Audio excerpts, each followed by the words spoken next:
This segment of CoastLife is sponsored by Coastal Comfort Heating and Air Conditioning.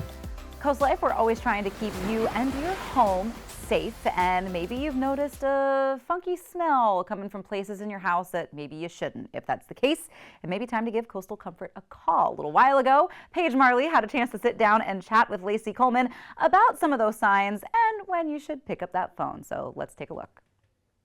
All right, you guys, I know we all love those days when we can just turn the HVAC system off, have the windows open, but those days don't last forever, right? It's getting cold, especially at night. You have that chill in the house, so maybe you're starting to think about turning the heat on.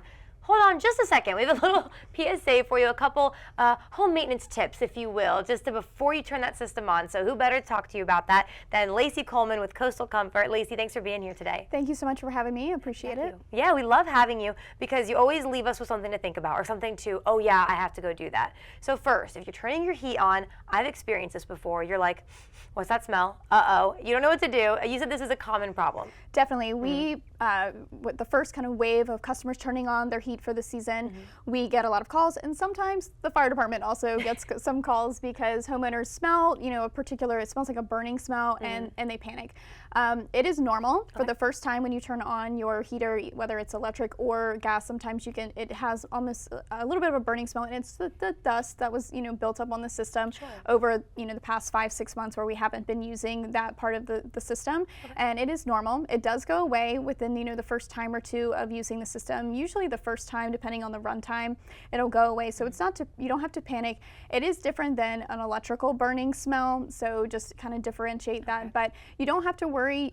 We can come check it out for you, but it is very, very normal, and you don't have to call the fire department unless you see smoke or something like that. That's of course a different scenario. Yeah. But it's very normal to have that burning smell for the first time or two that you do turn on your heater for the season. Good to know. I've actually noticed that too, I think sometimes with my AC the first time. It's not burning smell, but just kind of like, I'm not used to this smell. Yes. I haven't had it running in a while. Yes. Yeah. Sometimes people do also have an AC. When they turn on the air conditioning for the first time, they do get a little bit of a smell. It's not a burning smell, but it is a different smell. So you're 100% correct. Cool. Yeah, just a little different. So just be used to that. Of course, if it's overwhelming or like Lacey said, there's smoke, call the right people, but it is normal, so don't panic. And of course, once we're getting these things started too, we see a little bit of a difference maybe in our bills and the energy we're using. So what are some energy saving advice that you have or tips you have for us? Definitely. Energy consumption is a big buzz. The electric rates and fuel rates are always increasing, so that ultimately affects our pocketbooks because we're paying more. So everybody's looking for tips and ways to reduce their energy consumption. First, you want to make sure that your air filters are clean, whether it's your air conditioning or heating system. Your system will only work harder if your air filters are plugged up. Making sure that your system is well maintained, and so for a furnace, we want to make sure that the sensors and the burners are clean. For your heat pump, you want to make sure that the coils are clean. All of that takes into account, and it either helps your system work more efficiently or less efficiently. Also, having a programmable thermostat. You don't have to have a programmable thermostat to do this, but it definitely makes it more hands-free.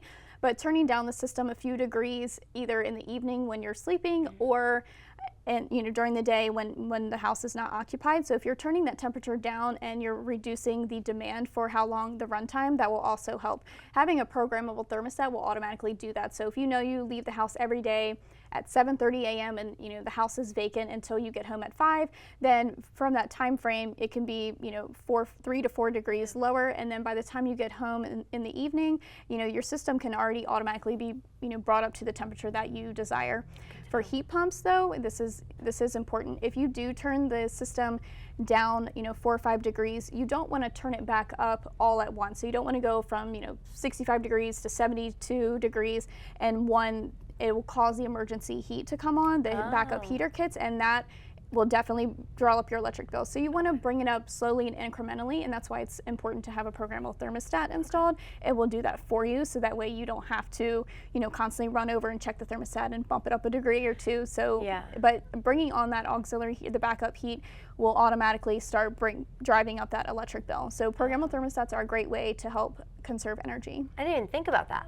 That's such a good point. Yeah, because you get home and you're like boom, boom, boom, boom, boom, yes. and you turn that heat up because you're cold. Definitely. So if you have a gas furnace or really any propane or natural gas appliance, whether it's a stove, it's a gas fireplace, water heater or heating system or any other sort of gas appliance, you want to make sure that you have not only a carbon monoxide detector installed, but a working carbon monoxide detector installed.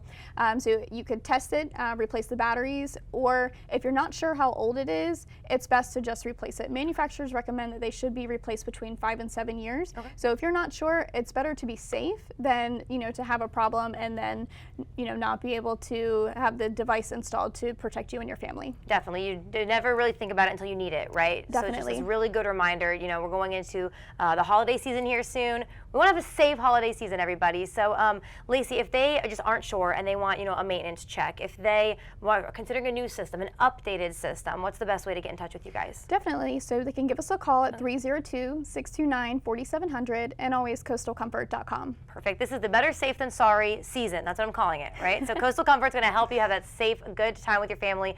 You don't have to worry about anything. It'll be in the back of your mind. So good to go. Lacey, thank you for being here today. Thank you so much. I appreciate it. Of course. All right, you guys, go change those filters, check your monitors, all that good stuff, and call Coastal Comfort right now, though. We'll be right back with more Coast Life.